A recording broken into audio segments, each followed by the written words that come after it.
Hey, can I ask you something?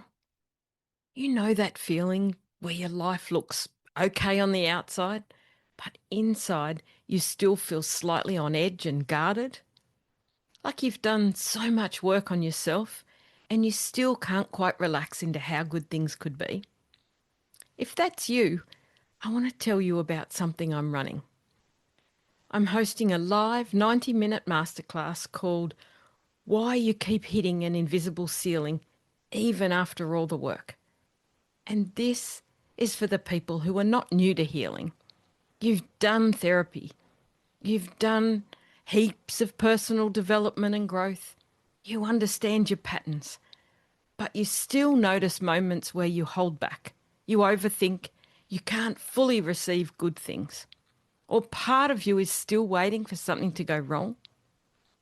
In this masterclass, I'm going to explain why that happens. Why it's not because you're broken, why it's not because you missed something, and what actually helps your system to move forward without forcing it. It's happening Friday, February 27th at 11 a.m. Sydney, Australia time. And it's live.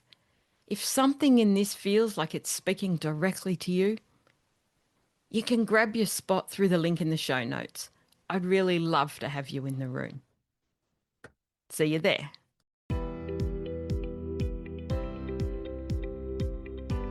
Welcome to Growing Tall Poppies, Thrive After Trauma.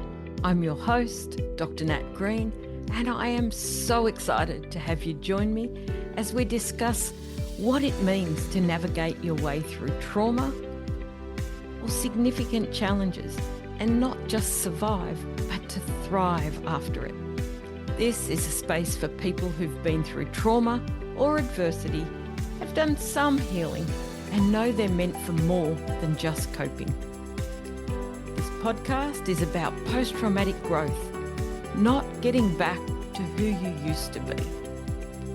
Rather, understanding who you are now and learning how to stand tall without shrinking, forcing, or abandoning yourself.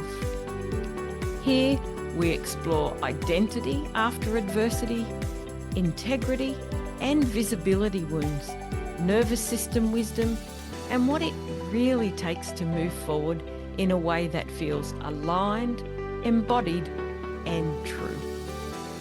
You will hear a blend of deep solo conversations and powerful guest interviews with people who have lived this work, not just studied it. Because growth doesn't come from pushing harder, it comes from understanding how you adapted, honouring your nervous system, and gently updating the old agreements that no longer fit the life you're ready to live. If you're ready to stop hiding, stop performing, and start owning who you are becoming, then you are in the right place. Let's grow tall together. I'm super excited today to bring you our next guest on the Growing Tall Poppies podcast. And it's my absolute pleasure to welcome back one of the most amazing ladies I've ever had on our podcast, beautiful lady named Kellie Burns, who I actually went to school with many, many years ago. And Decades. yeah, a few decades now. I think we're up to our 40-year reunion, and you had yours last year. Yes, Yeah. yes. So she's been a previous guest on our podcast. If you haven't met her, I would really urge you to check out episode 12 and listen to her very powerful and moving story. Because Kellie is someone who has experienced and overcome huge amounts of trauma and adversity. And back in that episode, she had a lot going on, and we promised that we would also circle back and catch up with her again. So let me introduce Kellie, a very brief overview, and then she can tell you more. She is a successful real estate agent and business owner, mum of 2 young adults, and she's now a fully qualified health coach. She's completed her Diploma of Counselling, Certificate 3 in Fitness and Certificate 4 in Nutrition. And she's developed a really special interest in the connection between physical and emotional health and well-being and the power of nutrition and movement to heal. So, welcome back, Kellie. So delighted to be here, Nat. I've been following your path as well and listening to all your podcasts and feel so aligned with all the stuff that you're doing. So it's an absolute privilege to be back. Thank you for asking me. Oh, pleasure. And I know that, not everyone will have listened to episode 12, but I'm sure they'll go back after this. So Yep, I'd love if you could do a bit of an intro around who you are and what you do in the world, and then a bit of a recap around what we talked about last time. sure. And then let's look at what other challenges have Who, come who your knows way. where that will take us? Exactly. Um, yeah, so obviously I grew up in country New South Wales with Nat, fairly sort of standard path, I suppose. Moved to Sydney in my early 20s, like a lot of country kids do. I had a younger brother who I had a very, very close and special relationship and connection to. We were walking our paths together in a lot of ways. I first had my own mental health challenges when I fell pregnant and then had my son, closely followed by my daughter. And I was diagnosed with postnatal depression. And that was the first formal diagnosis. When I reflected Mm, back, I probably had had depression most of my life. I just was in a generation and a family where that wasn't sort of a thing. And that was my first experience of the power of my own mind to hurt me in a way. And mm, I was medicated over that time. I had a great psychiatrist. She basically said to me, you need to get out, you need to exercise, you need to start moving your body, you need to eat better, which was all quite radical at the time. It was like, mm. what do you mean? Like, just give me an antidepressant and then I'll go. But she was right. It was that whole moving my body and eating better that was part of my recovery from that postnatal depression. And that just was fascinating at the time. And then we move forward to 2012, and my brother very tragically passed away. He took his own life, and that again pushed me further into this place of what could I do to ensure that that didn't happen to me. I had to protect my own mental health. I had to really work on awareness around what put him to that point and how I could ensure Mm. I didn't go down the same path, but furthermore, to make sure my children were aware and didn't go down that path. So then I did my diploma of counselling. Since then, I did my certificate of, as you mentioned, nutrition and fitness training, all out of personal interest, not knowing what I was going to do with any of it because I Mm. was a real estate agent and running a real estate agency. And then not long after you and I chatted is sort of when I launched my coaching business, which we can talk about later. But at the Yeah. time we chatted last time, I had a fairly bad back injury and was staring down the barrel of a 3-level back fusion, and I was terrified. Yes. Um, Ended up going and doing that because I reached the point where the pain, no amount of opioids, sorry, or anything were making any difference. So the decision was made for me. I had to have this surgery. And I think as a consequence of that, as so often happens in life, it was a real wake up call to me in terms of what are you waiting for? What the hell are you Yes. waiting for? You want to help other people. People were coming to me for advice anyway because of I made it quite known about my areas of interest and the way I live my life with regard movement and exercise. They were coming to me anyway. I wanted to actually formalize that and launch the coaching business. So once I'd recovered from my back surgery, I remember lying in bed recovering from my back surgery, working with graphic designers and getting my website up and all that sort of stuff. I wanted to give that experience of that back surgery significance. And I Yeah. think now that I understand what I do about grief and loss and traumatic events in our life, part of your recovery is to give them a more powerful significance, right? Which is what Yes. I've done with Sean's death as well over the years. So for me, my back surgery was Kellie Burns coaching is going to be launched. So that's what Oh, happened. what? So Yeah. that's the short version. A very, very significant moment. And I know, yeah, last episode we spoke a lot about your gorgeous brother, Sean, who I was lucky enough to have the privilege of seeing the little blonde-haired boy growing up. Yeah, And, he was a very special man and he went on to do amazing things. And I know that sure the did. tragedy of what happened with him really made you do a lot of soul searching and gave you a really big purpose to, Mhm. like you said, make sure that you didn't go down that same path and make his life a legacy. And you've done a Yeah, beautiful job of that in so many ways with Sean Burns scholarships and things like that, I know. thank you. And Yeah. then you were faced with, you'd put all this work and effort into your own health and physical well-being, and then suddenly you had this significant injury. And I think that's where we Mm. were at last time, that you were faced with, what the hell am I going to do now? I can't keep doing the physical stuff. And you were at that point very much at risk of going down that path back into depression, and knew 100%. that, yeah, that was a risk factor. And you were petrified, as you said, about having the surgery. So let's start from there and look at what that was Great place. like, Yeah. going through that So surgery and facing the demons there. it reminded me, I actually recorded a couple of videos that I've saved on my phone, like the sort of the week leading up to that surgery. And I have a video of myself really quite distressed. And I Mm, said to my husband at the time, if I don't wake up from this surgery, I only want to wake up from this surgery if this pain is gone. And mm, he was so scared. He was like, "What do you mean?" I said, "I can't live with this level of pain and incapacitation yeah, anymore."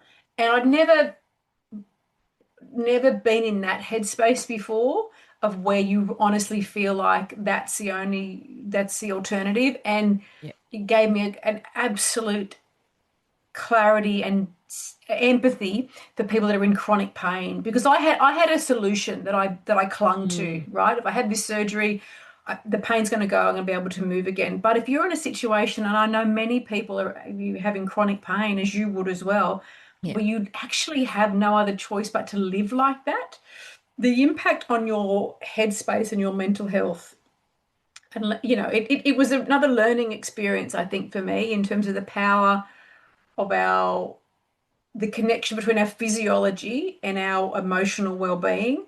We all talk about days where we're tired or we're hungry or whatever, what impact that has on our mood. But when your body is compromised in one way or another, it absolutely impacts what goes on between your ears. And Mm, that was the you know, real wake up moment.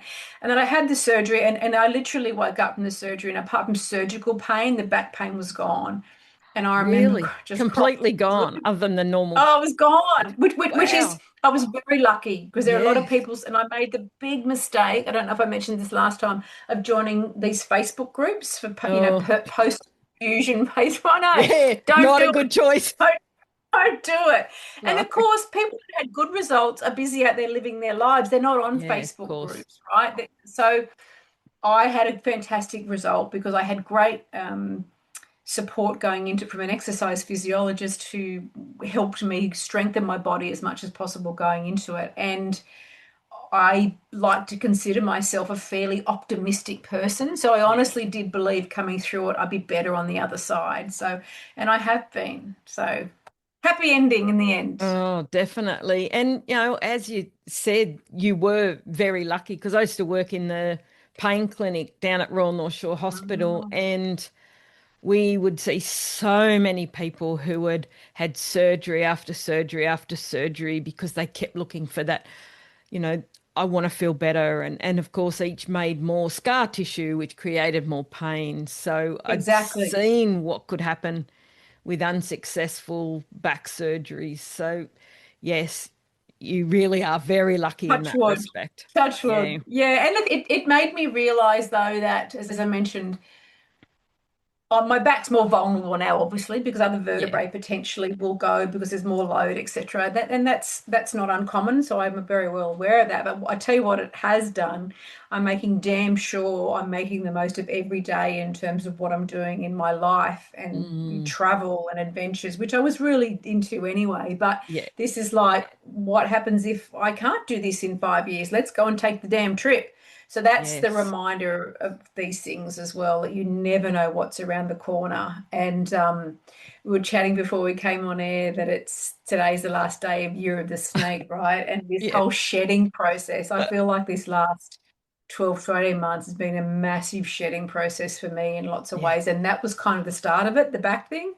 Mm, I know you're a doctor, so you're very much scientifically based, which I love, but you're a bit woohoo too, which I yeah. also love Yeah. Got to have because, that combination, I think. well, you've You got to can't. believe in something else, is my Yeah. personal opinion. You know, you Totally. can't see love, but you know love is there, Yeah. right? Yeah. So that's my feeling about these things, and Yeah. it's certainly been a bit of a guiding light for me. You know, total digression. When Sean passed away, Mm. I saw a couple of mediums not long after he passed, and oh, good Lord, he was in the room. I He have was no saying doubt. he was saying things that, like, his turn of phrase and specific things that he referenced his ring that I wear most days. Like, Hmm. she would not have known that, right? Yes. So yeah, I'm woohoo, and today's the last day of Year of the Snake. Thank God, Yes, and now exactly. I'm with you on that. we can all roll into next year. Yes, Oh, charge, yes. charge. Yes, definitely. And I can't begin to, yeah, tell you how many people we've had that conversation with about the shedding and the year of the snake, that Yep, this was one of my most challenging, difficult years as well. And I had no idea. I'm like, God, really. why is it so hard? But then I was like, ah, yes, it all makes sense. And it's about, for the rest of today and until tomorrow, midnight tonight, do Mhm, everything you can to mhm. shed and really make sure that's done Let it and go. purged, burn everything, do it all ready to start Yeah. afresh for the year of the And I fire think, horse. yes, and the shedding, I posted about this just on Instagram before we came on, that it's shedding things that you didn't think you needed to let go of in a lot of Yes. cases. And it's only in hindsight that you kind of go, yeah, okay, that was not serving me. And that now they understand why I had to let that go. But that's Mm, why it's painful, because we're kind of thinking of we still want to course. hang on to some things rather than letting it go. So, Yeah. yeah, it's an interesting time, It that's for is. It sure. But is. yes, we're all moving forward, Nat. Exactly, ready to move forward. And I love what you Yeah, said that, you use this as almost a defining moment, that if not now, then when? Because there's never going to be a perfect time to start your coaching business.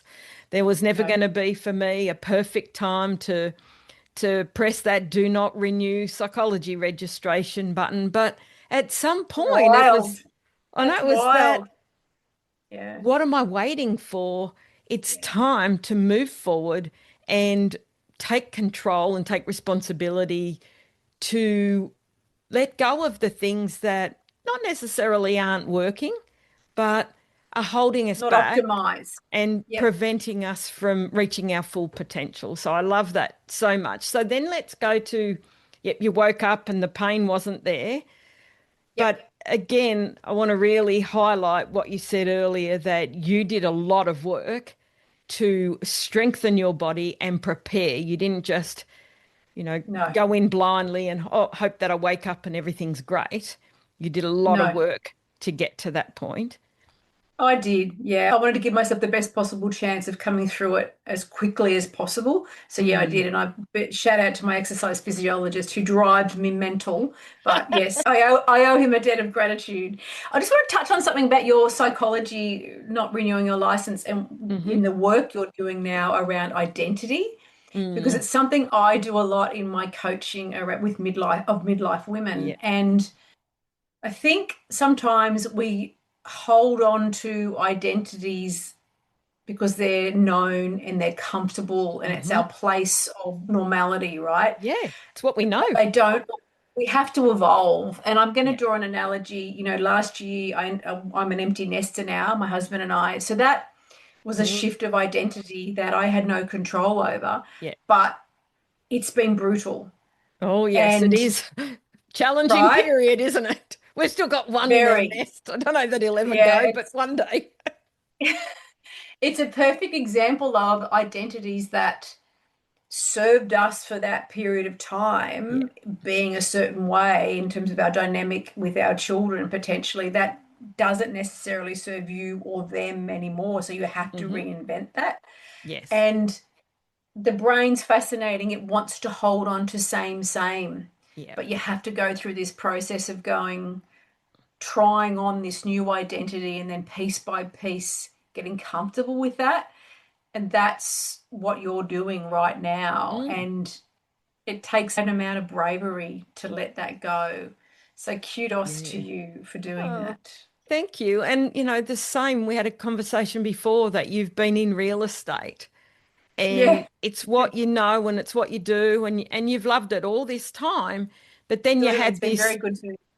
Yep, significant thing happen and you thought, now's my time to do it. It's a similar thing. It's like we've done all yep. this stuff. We can't unsee what we've now started to see, that there's other ways No, and other paths to help us feel fulfilled. And yes. I do think it's scary in a lot of ways, and it does take a lot of bravery and a lot of courage to go jump off the ledge and go, Yep. if not now, then when? And And follow. vulnerability, like you and I could be both are in this space, is anyone going to want to be my client? That's how I Exactly. started out. Same. Like, okay, I think I've got something to give, but what if nobody else does? And Exactly. that thankfully proved not to be correct. But even Yes. that's a vulnerability, right? As Hmm. in this, I'm putting myself out here to be rejected. And I've gotten better and better with my social media content and really not giving a damn what people think. Like I've posted Mm, myself without makeup. Like initially I was so curated. Oh my God, I can't post that. Whereas now I'm mm, like, this is part of my new identity, radical yeah. authenticity. Yeah. And I used to be worried about launching my coaching business because I was worried about my staff would think I'm not as focused on that, or clients Mm, would think I'm not as focused on that. Whereas the truth is, my knowledge around humans and health and all that sort of stuff actually makes me a better employer as well. So yes. often these things go hand in hand, Mm, but you got to stop caring what people think. yes. And I wonder That's if the that's a midlife age thing that 100% it is. we suddenly think, hang on, all this shit's happened I, in our I won't life. swear, but we start Oh, to give less Fs because we've got less Fs. We don't have the energy for it. And I no. talk about this in one of my presentations around getting back to compromised physiology. As women and our hormones are doing all this wild, crazy stuff that they do, and that's brutal. That whole Yes. process, that was my other stage of my mental health journey that threw me completely. Mm, Perimenopause was horrible. But because your physiology is compromised, you don't have the emotional bandwidth to handle people's shit anymore. That's part exactly. of that. So Yeah. that's the gift of menopause and perimenopause, Exactly as right. in you have to really choose what matters. Choose what matters. Yeah. And it's going to be less than what you used to be able to handle. And that's okay because it makes you get your priorities right, Yes. And which I how love. much, I love that, that choose what matters. Definitely will be posting things using your quote unquote choose what matters. I think also when, like most of us do, we go through some sort of shit and you've had the Mm, significance of losing Sean, plus your own, other stuff that had gone on prior. And then this yep. significant life-changing surgery that needed to be done. And that also can't possibly not have been a wake-up call that life, life's finite and we have to choose what Yep. matters also around that. So the Yep. combination is like Yep. they've collided and there's no other way to do it but to focus on what really matters and let the other crap go. 100%. And I Yeah. think that's the lesson in we all have shit that goes on in our life, but at some point you get the choice Yes. about what meaning you give it. Mm, And the beauty of the work I'm doing now, and I've counseled some clients over the last year that have been through some really heavy, heavy stuff through their childhoods that, mm, make completely humbling in terms of, gosh, I thought I'd been through some stuff, but good Lord. But then when you come into a space where you give it different meaning yeah. and you choose to not let it become part of your identity, yes, it can be Mm, part of your identity, but in a positive way, in terms of, yes, these are the lessons I learned from this, and this is what I'm choosing and who I'm choosing to be as a result of that. But it's a more positive version of me. Um, Yeah, so but not no, defining who you are based on what's happened. no, not being Yeah. stuck in that place, Yeah. moving forward, evolving with that as part of you, right? You've got still got that Yes, in your backpack. You've exactly. still got, and I know all the shit you've been through as well. That's in your backpack, Of right? course. It then becomes a resource that you can draw upon, Yeah. but you're going to carry it as an equal weight across your back rather than on one Mm, side on your hips. It's going to yeah. throw your back out. No, you learn how to integrate it and carry it Mm, forward. And that's, I love that. And I think too many women, they get to that age in their that time in their lives where they've been so busy being mothers and fantastic mothers and wives yeah. and employees in this day and age, Mm, because there's very few women that don't work anymore. And then all of a sudden, because they're not feeling 100% because of their physiology, they have to start thinking of themselves. They have to start mm, putting themselves first, yeah. because if they don't, their mental health, 1 in 3 women experiences mental health challenges for the first time during midlife. Isn't One that in three. horrendous? One in It's three. huge, huge. And this Yeah. is stuff I knew myself personally because of what I'd been through, but now I understand it even more. Mm, And yes, part of the solution can be things like HRT and lifestyle change and all that sort of stuff. But I encourage my clients to view it as an opportunity. yeah. What is this process opening your eyes to that is not serving you anymore? What Mm, is it that it is forcing you to look at front on and go, okay, yeah. this is not who I want to be anymore. And that's the opportunity of midlife. We live in a culture now where we're all going to live to 70 or 80. So we're going Mm, to be postmenopausal for 30 years. What do we do with that? yeah, exactly. We are like Yes. we're not going to be childbearing age. Like what? Like so we're going to choose what we want that to look like for us. And goddamn, I know what I want it to look like for me.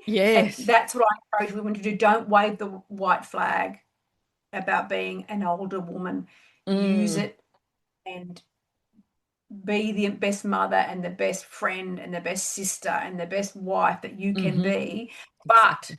put yourself first. And I think that's really important. And we've heard this for many years, like, oh, but that's selfish. But the reality is, if you don't look after yourself, it's pointless. And then when your children move out of home, and if you haven't fostered Mm. your own interests outside of being a mother or fostered your relationship, because grey divorce, the rate of what is now known as grey divorce. Oh, So I haven't women heard who, that term. oh, have you not? Oh No, no, no. it's an epidemic. It's Mm. largely driven by women who have stayed with men perhaps who aren't fulfilling them. Yeah. But the man was a breadwinner, didn't want to break up their families, all that sort of stuff. And then their Mm. children leave home and they look at this other person and go, it's Mm. just you and me now, and I actually don't like you. I actually don't, Yeah. I choose not to be with you. And it is absolutely an epidemic. And women are deciding that that's not what they want anymore. So you have to do the work on your own relationship throughout that journey. Yeah, Otherwise, you will definitely. pay the price down the track. Mm. Yeah, So there you definitely. go, new term for you, There you grey go. divorce. Great divorce. And Heard you, it I know called you've that. got a great relationship. You guys travel and do all sorts Yeah. of fun stuff together, which I love, and I do too. Mm. But it's been a conscious decision over the years to kind of Yeah. find that time for each other because you have to. Oh, definitely, because as women in particular, we do tend to put others' needs first. But at some point, we need to break those patterns of self-sacrificing and things like Identity. that and look Yeah, at we pride who am ourselves I? on it. Yeah, Absolutely. yeah. Yeah. So, yeah, I'm loving this conversation, Kel. It's really, yeah, it's really exciting. And sometimes as women, we wear our motherhood and being a wife like martyrs. We do kind of make Oh, martyrs of yes, ourselves. the old martyrdom. But it's not, that doesn't actually serve us either, because we don't No. really want to see it, because that's giving up our agency to Mm, change things by saying, oh, I have to do this because I'm a mother. Well, you've always got choices. exactly. Um, and my job is to give women their agency back. They come to me and they say, I've put on 10 kilos over the last 5 years through perimenopause, and I can't shift it. Well, yes, you can. And I'm going to show you how. I want to, and the words that these women then come back to me with is, I feel empowered now. I actually understand now I have some input over my health, whereas I thought I didn't Mm, have it anymore because of my age or because of my hormones or whatever. Women do still have agency in all areas of their life until the day they die. You don't give that up. no. Society will try and make you think that Hmm. and that's the patriarchy, which is a whole other Yeah, conversation. that's Um, another conversation, maybe another episode. right? The medical patriarchy, and don't get me started on how the medical patriarchy views HRT, because that's a whole other Oh, podcast. don't start me on Um, the medical patriarchy, full stop. I know you know. I know you know. I know, and I feel like we're as women now of our age, we're finally busting that open and going, Yes. this is not okay anymore. This we demand better. Yeah. We But there's deserve better. there's still remains a shortage of a particular HRT patch, right? That a lot of women love. It's just about Okay. impossible to get. Supply ebbs and flows. Do you think that would ever happen with Viagra? Oh, God, no. Oh, no chance. No Exactly. chance. And there's women Exactly. scrambling for this life-changing HRT that they know makes them feel better, and they can't get it. Whereas Gosh. that would never happen with Viagra. Anyway, here ends the Interesting. TED talk on HRT. Sorry. Is there anything else you'd like to share, Kelly, about There's HRT? a lot of misinformation in this area around menopause and perimenopause. There's a Yeah. lot of people now monetizing supplements and things that just don't Yeah. work. So I get really passionate about that as well, because you can't, teaching people how to eat well and how to eat better. It's not sexy, right? Like, it's No. not a shortcut. It's not, there's no glamour to that. There's no money to be made in that. So then there's these influencers selling these supplements that with dubious evidence to support them, and that kind of annoys me too. Mm. But I'm here to bust a lot of myths about that sort of stuff if I can, And HRT has a lot of mythology around it about how it can give you breast cancer and all that sort of stuff. Again, a more nuanced conversation, definitely, but it should be considered by all women going through this stage. Mm. Interesting, isn't it? Mm, Yeah. very And I think, interesting. there's still so much to learn. And thankfully, we're alive and living in a time where this has become clearer and clearer.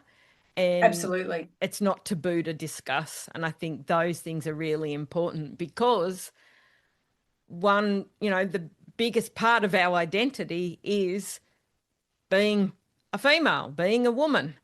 And It is. they're the ebbs and flows that come with it, whether we like it or not. No, and So, you can't control it. And the highest rate of suicide for women is the age of 40 to 55. What does that correlate with? yeah, I wonder. Mm, isn't that And crazy? it's incredible. And there is more, absolutely. The more and more I get into this space, the more I understand there's more and more research being done, which is fabulous. And I'm grateful for that. I just am cautious that there's still people in monetizing that as well, which is the way that Mm. capitalism works, I guess. But yeah, it's a growing area of awareness, and I'm really grateful for that. Yeah. So tell me then, what is a day in the life of, let me get that right, a day in the life of Kelly look like now? I'm a bit more structured now. I have certain days where I'm just in real estate mode, Hmm. and have other, because sometimes flipping from one to the other is very much different parts of my brain. Yes. And then I have other days where I'm just coaching. Um, so I'm quite more structured than that. I found that has worked better. Having said that, my clients are messaging me fairly consistently through my app throughout the day, which I actually love. Like, they're the interactions I love. They're telling me that they're Mm-hmm. feeling good, that a friend just told them how great they look, and I love that constant feedback. Whereas the real estate side, that business has been running now for nearly 20 years, so it's kind of a Mm. little bit more standalone, I guess, and doesn't Yeah. need me quite as much as it used to, which is awesome. Which is nice, isn't it? Um, it That is you, nice, and I'm yeah. grateful that the business is in that place, and my husband is still, very involved in that business, and Mm-hmm. I'm very grateful of him supporting me. Not once has he said to me, "Why the hell are you doing this? You're 58 years of age. We should be looking towards retirement, not opening another business." He never ever said that. So I'm very, Yeah. very grateful for him. Mm. He doesn't understand half of what I do. I try and give him advice on nutrition and so forth, and he just rolls his eyes because he knows better. Because, yeah, okay, whatever, Yeah. which is not unusual for a male, a middle-aged man, I don't think. So yeah, my days can vary, but I do try and be a bit more structured in that. Normally Mondays are just all real estate days because Mm-hmm. and Saturdays is obviously open homes and all that sort of stuff. So they're sort of not negotiables. The other spaces I sort of block out times with regard. This is when I'm seeing clients, through Zoom. This is when I'm back in the office doing real estate stuff. And I've got the advantage that my kids are all grown up, so their demands on me are minimal. Mm-hmm. And I've just got to get in my own training as part of that, which is like therapy to me. Going to the Yeah. gym and moving my body is like therapy. No matter how Mm. shitty I'm feeling and how much I have to drag myself there, I always walk out of there feeling better. And that's the lesson I learned from having postnatal depression and coming out of that because of exercise largely. Yeah. So after your surgery and you woke up and, you know, the pain wasn't there, how long has Yep. the road back from that really been? And what have you done as far as your rehab for that? Yeah. So look, I didn't do any sort of gym work. I gradually just sort of started walking very tentatively just up and down the road. So there was sort of 4 to 6 weeks really where I was Mm-hmm. pretty immobile. Um, Me being me, I was pretty keen to sort of get out of the gates and start moving, but Mm. my body soon let me know that it just wasn't ready. And then, getting back to my exercise physiologist, he just programmed me then very gently and gradually to get back into the gym in a very reduced sense. Realistically, I will never be back to what I was before, and that's what I've had to realize. I am very uncomfortable with having a bar on my back to squat, for example, because of Mm. the compression factor. Yes. There is a school of thought that says you can do that. I'm just not comfortable doing it. So I have to approach my training a little bit differently, and I'm doing different things to what I was doing before in the gym. I can't train in a traditional sense like I used to. Yeah. But again, I've been reminded, as I've had other injuries as well, that there is always a way to keep your body moving. It might not be in the way that you used to do it, Mm. but I read a line in a book a few years ago about everybody in their life with regard their physical health has a fork in the road moment, and it might be an Mm-hmm. injury or an accident or a diagnosis, and it's at that moment that you get to choose to try and find a way around or Mm-hmm. go, this is too hard, I'm going to stop trying. And it's those moments that define your health span. It's those Yes. moments that define whether you need someone to come and wipe your bum in the old people's Mm. home at the age of 80, and I don't want to be that person. So I will never be able to train like I used to, but I can still train and I've kept the muscle that I had, just have to do it in different ways. So the recovery in real terms was probably about a year, I guess, Okay. really. Yeah. But again, I'm not doing the things that I was doing before, but I'm Mm. still moving my body in ways that make me happy, in ways that make me feel good. Yeah. And I And I think really there's a want, lot of mystique around part of the problem that we as a fitness industry have caused us is we overcomplicate these things. We yes. we make people think resistance training. You need to get into the gym and you need to be able to squat with a bar on your back. No, you don't. You can use a band. You can use body weight.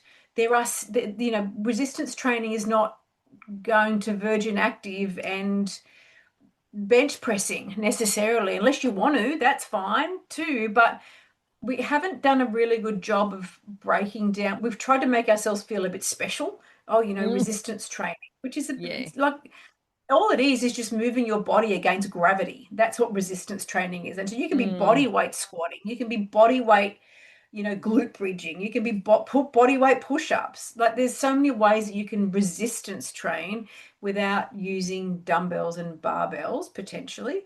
So I mm, think that's where we as a fitness industry have let ourselves down a little bit. And I think part of it is again about the money. We want you to yeah. come to us because we want you to want to buy our programs, and get you into a gym where you've got to have all this fancy equipment. Mm, But I've got 4 or 5 of my ladies who are doing the workouts in my program at home. They've got a couple of bands, they've got a couple of dumbbells, and they're doing it at home. And the program I've written is for them is at home because that's what works for them. They're intimidated by a gym environment, so they're doing that. And there is always a way. Is my point. love that. Um, there has to be, and Yeah. women, we are losing muscle from the age of Mm, 40, like I think it's 2 or 3% each year, whatever. I can't remember the exact number off the top of my gosh. head. So if we're not doing any form of resistance training, we're going backwards. So we Mm. should be resistance training even just to maintain what we have and eating the appropriate level of protein, which is a whole other conversation. But And it is muscle our as well as bone strength, isn't it? Really? bone density. Yeah. That's it. That's what's going to prevent you from Mm. falling over as a little old lady. And do you know if you fall over and break your hip over the age of 60, there is a 33% chance you'll be deceased within 12 months of having broken your hip? Oh my goodness. Yes. And the reasons are because if you've fallen over, it highlights the fact you're not very mobile, you're not very stable. So Mm-hmm. it actually is a red flag for other diminished health issues. Mm-hmm. But also, recovery from a broken hip is brutal. So Yeah. it identifies the fact that you're not strong enough and you're not mobile or stable enough. So I don't want to fall over and break my hip. So Mm. I say to all my women when they start with me, go and get a DEXA scan. Let's go and find out what your baseline is with regard your subcutaneous fat, visceral fat, and your bone density. That gives us a baseline. And Okay. then I've got women whose bone density we've built up. And now they're getting a second DEXA scan 12 months down the track and they go, oh my God, look, my bone density's improved. Yeah. And I think that's the other thing is we start this journey often because we want to look better, but we also need to understand there's other health markers that are actually Mm. more important. Yes, definitely. It's our muscle, it is our bone density, it is our cardiac fitness, it is all those things. So, Yeah. oh my God, I've got on such a rant, haven't I? So, Oh, but I such a think rant. that's so important. I just want to go back to what you said a little while ago, and I wrote it down. It's when you made the comment, I can't get back to who I was. And I think that that's something that I've seen a lot over the years that people would come after some sort of trauma or adversity and Yeah. but I want to get back to who I used to be. And I Mm, love that you highlighted that in not in a way of this terrible grief and loss. Of course, there's a grieving process that you work on who am I now? mm, But again, it comes back to that identity that mm, sometimes it's better to be who we are now with the lessons and the learnings No, rather than trying to you're get right. back to who it used to be that may not have been exactly what you wanted anyway, but we have this idealized version of ourselves. I think you'll be able to elaborate on this more, but it's a term that I love. One of the greatest measures of your current and future happiness is psychological flexibility Hmm. and your ability to just roll with what is, Yeah. not have expectations, to adapt psychologically to what's going on in your world and not be so steadfast in how things should be. And Hmm. I honestly think that is the gift of having been blindsided by some pretty horrific things in Yeah. my life. Like literally, Mm. you are forced to move forward in one Yeah. form or another, and you are forced to grow your psychological flexibility. Mm. There is not a day goes by that I do not wish I could pick up my phone and ring my brother and share something with him and ask Of him his course. advice on something. Not a day goes by. But it is the ability within my own brain to still honor that, but not keep me stuck there. And Yeah. psychological flexibility in all aspects of life, I think, is a real determinant of happiness, Yeah. inner peace. Mm-hmm. Um, Still very much a work in progress on that front. And that's the Always. other thing. I think we all think we should get to a finish line. We're all of a certain age where it's all good. Oh, it's I've learned perfect. all my lessons. Nothing more to learn. I'm fully evolved. I've made it. Where's the finish line? And I think you do need to, you owe it to yourself that Yeah. that is just, if you're not constantly evolving and you're not constantly self-reflecting about what you could do better, Mm-hmm. um, you're doing yourself a disservice. That's what I think about psychological flexibility Yeah. as well. But again, that's more your area than mine. But No. I loved that term when I read it years ago, Yeah. and I thought, yeah, you're right. You're so And right. I think you nailed it because the reality is, had you not had that psychological flexibility, and let's be honest, you probably had it forced on you. You may not have had it until you needed it. But if you Yeah, hadn't had it, you could yeah, have gone down that same path. Most of us could have gone down that same path had we not mm, had mm, some part of us that decided we had a choice to either go down this path or this path. yeah. And we've dug deep to do it. It's not without a lot of heartache, a lot of pain, a lot of hard work. And I think they're the things that all contribute. But psychological flexibility, you've got perfectly nailed it. I'm so glad. And the Buddha talks about, life is suffering. And I remember when I first read that, I thought, what the hell? I don't want to suffer. What do you mean? What Mm. do you mean life is suffering? I don't want But that. it is. I know. So hang on, I'll sign up for the other program. I Yeah, didn't sign up didn't for sign that up for one. that. But it also, I think the acceptance of that Yeah, makes you appreciate the moments when things are good. It makes you yeah. actually relish those moments and be in those moments rather than Hmm. presuming it will always be good. And it Yeah. also means that you know that that suffering is only going to be temporary. This is for now. What are the Hmm. lessons in this? What meaning can I give this? Um, and I think once you sort of view it that way, yes, life is suffering, but it's what you do with that. Mm. Where do you channel that? How do you help others with that? That's what I have learned over the years, as have you. What are we choosing to do with that? And it's quite purposeful when you start thinking of it that Yeah. way. And I think the Mm. fact that because of what had happened and then your surgery, and then you made that decision that, yeah, if not now, then when? And you now are 100%. living your Yep. life on purpose. You've got a Yeah. balance. You're enjoying great times with your husband. You're traveling. You're doing all those things. And you've got this beautiful relationship with your kids. I see all these photos that you post regularly, and I love it. I miss them. I miss them terribly. And my friends with younger children get sick of hearing it because they complain. They're talking about how tired they are. School can't wait for school holidays to be over. All this sort of stuff. And I go, just you wait.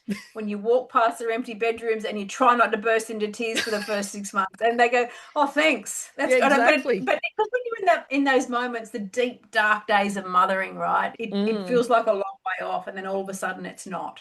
Oh, And exactly. yeah, but this is a new identity shift for me Yeah. as well. And there may be another 15 versions of me to come. So my children and husband would say there's 15 different personalities potentially at any one time, which is true. But there could be many more, but you can't become so fixed on a certain identity. No, no. And I think I've been talking a lot lately around what I call these identity fractures, I know. I that love your little emails. Love little your emails. parts of it, break off, but doesn't mean it's awful. I'm not talking about we've got multiple personalities or dissociative identity disorder or anything like that. It's more that No. we take on the messages, the experiences that we've had from other people, from our own stuff, and bits of us can fracture.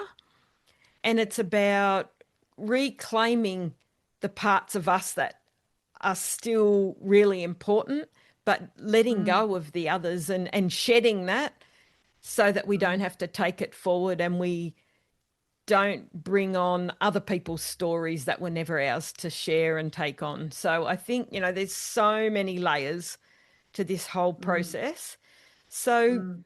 Kel, as we get to the end of it, because I know we could chat for another 2 hours, I'm sure. Um, I Yep. just, I'd love for you to share how people find you and give a really clear guide on what you do and who you can help, Yeah, because I do think love you it. provide an amazing service that so many of us middle-aged women need. So what I discovered, I've been doing it now, launched, I think about 14 or 15 months ago. So clients come to me in two streams. There's a straight, pure counseling client that I can counsel clients either face to face here in Sydney or through Zoom. So that's just Hmm. session by session. Yep. And then there's clients who come to me for the nutrition coaching part because they do want to lose body fat and perhaps, rebody composition. There's definitely some crossover though, because Mm. obviously our mental health is improved by how we eat and how we move. And also the way our ability to eat well and have discipline and structure and what we eat and how we exercise is also tied to our mindset and our emotional Mm. health. So there is crossover. Yeah. Um, the nutrition coaching side I now deliver as a 12-week program, which is delivered through an app that I've Hmm. got everything running through.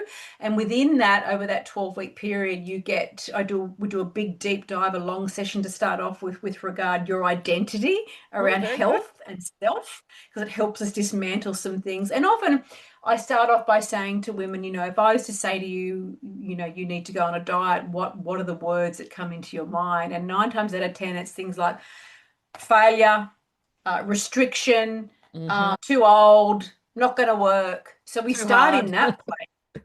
Yeah, exactly. Too hard. But then we work on some other that we do solution focused stuff around. Well, let's talk about some other things you've done in your life that you did stick with and that you have been successful in. And let's apply that same amount, that same focus that you had on that, on this. So a lot of that mindset stuff. So that 12-week program, you can access workouts within that. You can track Okay. your macros. I teach you how to track your food. I track your movement in terms of how many steps you're doing. We set some Hmm. goals around that. It's very customized because what I also have observed is a lot of these programs online, they're one size fits all. Right? Yes. This is what you should, this is what you eat. This is how you move. And I know more than anybody that that doesn't work because my physiology is different to your physiology. Hmm. My lifestyle is different. I can't cook for shit, whereas someone else can. So it's Yeah. that factor too, right? So there's a, Yeah. there's a really comprehensive recipe book in there as well for people that don't cook. It's very easy with all your Fantastic. macros counted. You can message me at any time through the app Hmm. asking me questions. You can upload photos of food and say, what do you think of this? Give me your feedback. And I do a check-in with them every 2 weeks, sort of face to face. So, and Fantastic. I've got women that have lost 10, 11 kilos over, 4 to 5 months over that period Oh, of time. So amazing. but the best part about that is they just don't measure their success just in that. They Yeah. measure their success in feeling empowered and feeling more energized and sleeping better and a new identity. They're now Mm. these women that consider themselves women that can go into a restaurant and know what to order and make considered choices about what they're going to order. They're women that now consider themselves gym goers. They're Wow. women that just see themselves totally different. And it is the identity shift that has to accompany a weight loss journey because that's why the diet industry wants you to put your weight back on Of because course. then you'll go back and you'll buy a new program and you'll do Yeah. that. Hmm. I am really passionate about sustainable, lifelong change. How do we make this a lifestyle? For some women, that's resistance training. For some, it's not. They don't have the Hmm. time, they have no interest. So we're just going to work on walking for now and getting our steps up or Yeah. whatever it might be. For some women, it's weighing themselves every day. For some women, if they've got a bad relationship with the scales, I tell them not to weigh themselves every day. So it's Mm. customized very much to that person's place in their life and what their previous experiences have been around dieting. So to answer your question, yes, counseling or nutrition coaching, Hmm. you can book in a 15-minute quick chat with me to see whether I'm a good fit for you. I love those Hmm. calls. I get to know these women Yeah, and can work out pretty quickly whether I can help you or not. And then from there, we just go on our merry way. And you become part of my community. There's a chat in the app as well, with all these amazing women sharing their recipes and their thoughts, and they're having great. a bad day and all that sort of stuff. So I love that part of it that I've created as well. It's very special. So, yeah, creating community is so important because, as women in particular, we know, I mean, as humans, it's about connection and belonging, but even more so for women. Mm. Yeah. And I I think I think love that. we need yeah, we need to know that other women are experiencing similar things, Yeah. because we can be so isolated with regard, Yeah. being mums or grandmothers, or we can, and we're in a society where we're all connected through these. We're not Hmm. doing the face-to-face stuff we used to do, so our commitment to community is getting less and less. And Yeah. it's something that I've actually had to learn myself the hard way, that I do Hmm. need other people. I Yes. don't, it's not just my husband's job to be all things to me, or my children as well for that Mm. matter. I do need other people. Yeah. My daughter said something to me the other day, and my daughter is the most incredible woman I know. And I say that without bias because she truly is. She said to me, because she's a great friend. Everyone just Hmm. loves her. She just gives Yeah. so much of herself. And I was planning to go somewhere, and I said, I really don't feel like it, and I'm tired. She said, Mum, in order to have a village, you need to be a villager. Oh, I like that. Where did she get so Right? wise? I said, where did you hear that? I said, did I say that to you at some point? She said, no, Mum. No, no, no. But she's right. Yeah. You can't get back from people the energy if you're not prepared to give it to them. And I Correct. think we live in a world where we can feel isolated and lonely because Yeah. we're not connecting to people, but we're so often not making the energy or making the commitment to be the villager, to Yeah. be in the, we want to be part of a village, Mm. but you've got to be the villager first. And it was like, holy shit, Oh. how did you get so smart? You did a good job. She did I do it, but love that. I'm going to claim it. No, she will outshine me in all regards. But yeah, and it's so true. It's like anything in Yes, life, like all relationships. But in order to have good friendships, we need to be good friends. And I'm exactly. learning how to do that. It's taken me decades, but I'm getting better at it. And I'm realizing that I need other people. We are humans for a reason, and I need other people. Yeah. Oh, yeah. Spot on. Again, nailed it. And I think, it's also around working together collaboratively, not just doing it because we're connected, as you said, in so many ways, Yeah. but so disconnected in others, disconnected from other people, face to Yeah. face, and disconnected from ourselves. So I think the really That's important that's a thing, big one too. Yeah, yeah. distraction. Oh, I know. Final word, and then I'll shut up. yeah. I know my mental health is at its lowest ebb when my screen time goes up, Oh, and absolutely. it's direct correlation. And it's Mm. me trying to numb feelings that I'm too scared to feel, Yeah. and me trying to distract myself. And it's a Exactly. measure. Oh, And it's a measure. absolutely. Yeah. Yeah, it's Nailed it. fascinating. And I talk to my Yeah. clients all the time. They, what's your screen time like? And they kind of go, um, Mhm. I A go, lot.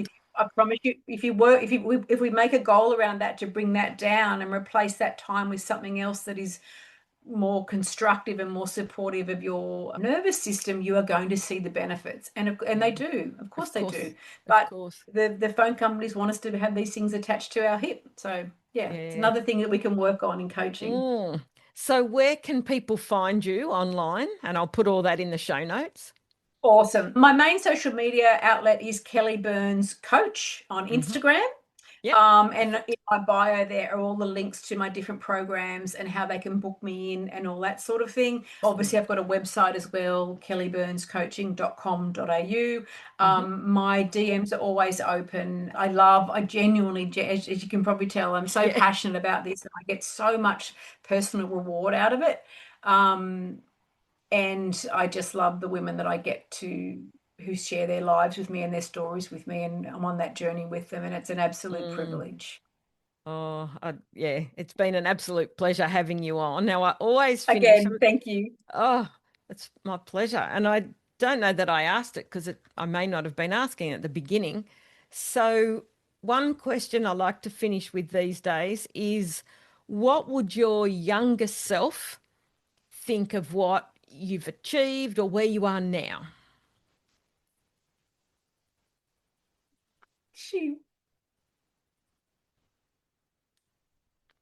didn't get any warning about that one, did I? Sorry. She wow, she would just not imagine that I would ever, she would end up having this life that I have had and that I have, and to have the husband that I do and the businesses that I do, and more importantly, that I am this person that I ended up being, that I am so proud of and I've worked so damn hard to be. And she would just, I think she'd be very, very proud, surprised, Mm. surprised. Yeah. Yeah, yeah. Oh, I And agree. I often reflect back on that little girl, and I wish things could have been so different at different times. But if none of this preceding 58 years hadn't have happened, I wouldn't be where I am today. Yeah. So you have to be grateful for all of that as well too. And I say the same thing to you. I remember when your mum passed and all the other stuff. These are all the things that make us. They And do. And they can break us or make us. And, they can break us along the way, of course, but it's the choice we make after that. And exactly as you said, I can remember little Kellie. I think you were in year 5 and I was in year 4. We were in that composite class. And 45G, 4-5G, good Mike old Mike Gaddy. Gaddy. Our best ever I teacher. He saw was I amazing. saw Brett McFadden on the news. I see Oh, him on the TV all the time. Do you see? Yeah, right. So that school produced a lot of amazing people. Just for the definitely. record. It did. Good old Yeah. Dubbo South. Best school.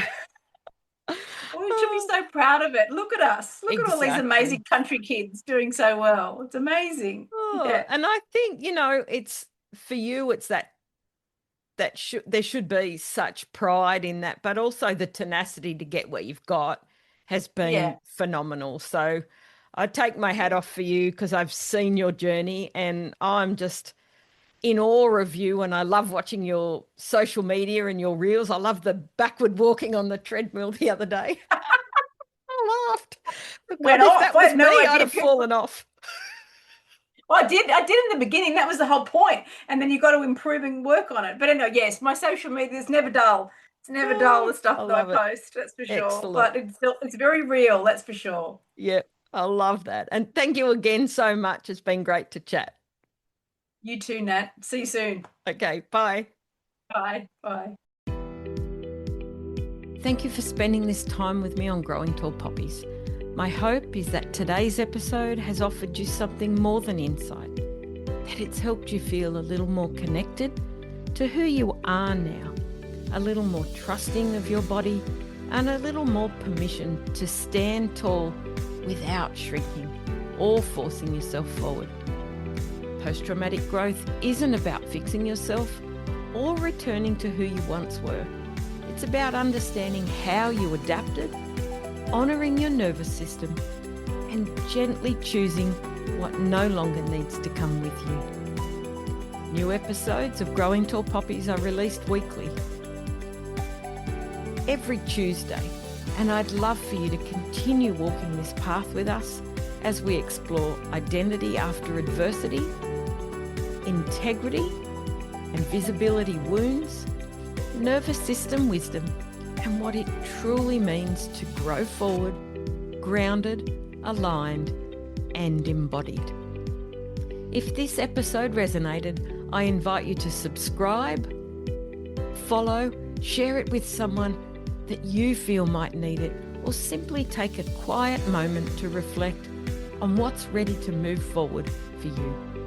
You can also find me on Instagram at Dr. Nat Green, on Facebook at Dr. Natalie Green, or over on YouTube at Dr. Nat Green. And remember, you don't need to rush, and you don't need to hide anymore. Stay connected, stay true, and keep standing tall like the tall poppy you are. I'll see you in the next episode. Bye for now.